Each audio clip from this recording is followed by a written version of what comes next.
Competency 10. The ESL teacher knows how to serve as an advocate for ESL students and facilitate family and community involvement in their education.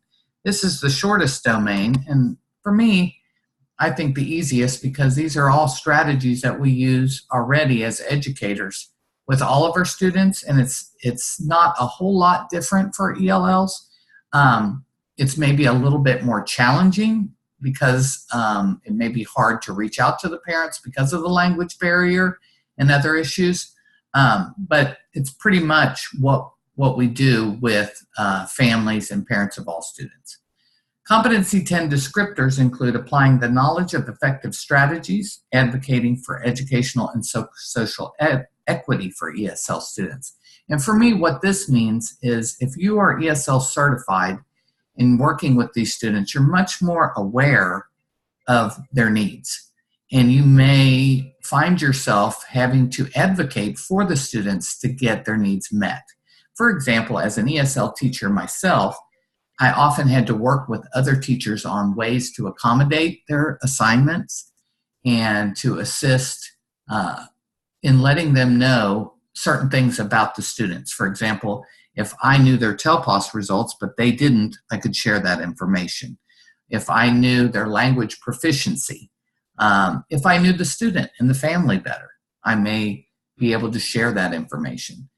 There's other ways of advocating with community resources and with the family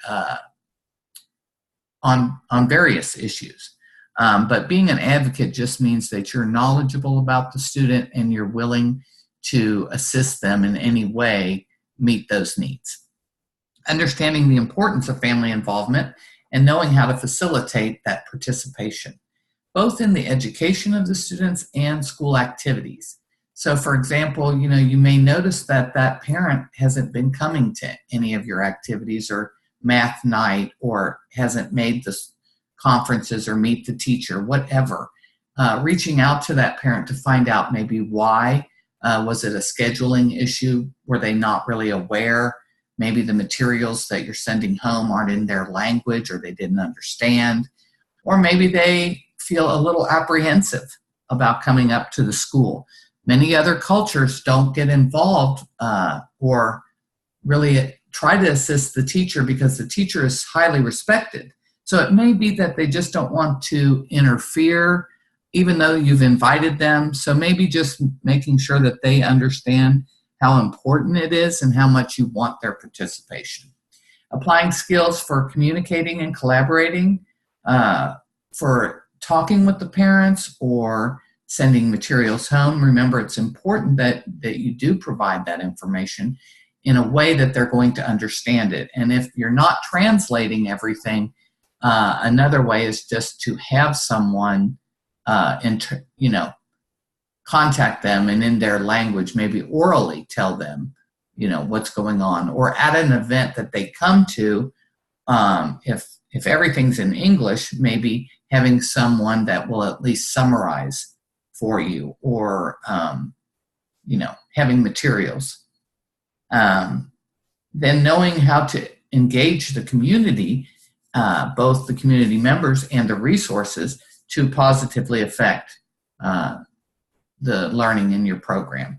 An example of this could be working with the Lions Club for glasses, eyeglasses, working with John Peter Smith for shots, or making the parents aware of these community resources that are available to them that they may not be aware of. There's Catholic Charities, is another organization that helps immigrants and refugee students and families. But it also may be going to the Hispanic Chamber of Commerce or something, and encouraging someone to come speak at one of your events, or to have them recommend people to tutor in a native language, or even just finding people, say you have students that speak a language that's not common, making a connection with a church or somewhere where they have someone that does speak that language that could assist you in some way. So it also could be calling Home Depot to get response boards to help the students in class. So, I mean, these are things that we do automatically, but when you look at it from the lens of being an ESL teacher, you may have to be very creative in how you approach this effort. So this kind of captures also what I was already talking about, you know, working with teachers, helping explain what are the school procedures. Remember, sometimes, particularly with immigrant students, they're not aware of how the school system works here in the United States. And then making sure they're aware of what resources are out there to assist them. Also encouraging students to participate in extracurricular activities and other school programs. Sometimes they're not aware about this, or by other school programs, it could be the GT program or the Gifted and Talented or AP courses or anything that they may not really be aware of, your college fair. Maybe you have a literacy center. Maybe you have access to computers for the parents. Many things, but just making sure that you're providing these opportunities, but also making sure that they're aware and they know they can participate. So, you know, keeping your parents as resources, promoting literacy, both for the parents and the students, helping parents understand how they can help their children, even if they're not fluent in English. For example, continuing that native language development through reading books and talking to their children. We want to continue to develop the first language because that provides a means for transfer from one language to the other. And we want those parents involved in the education process. And the same is true for communities.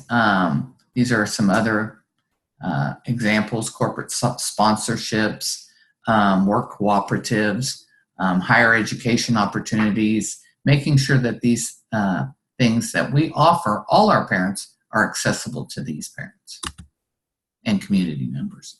So here are your practice questions, number 12, 15, 26, and 33 in your practice guide. Make sure you answer these questions and then check the rationale to be sure you understand that. Thank you.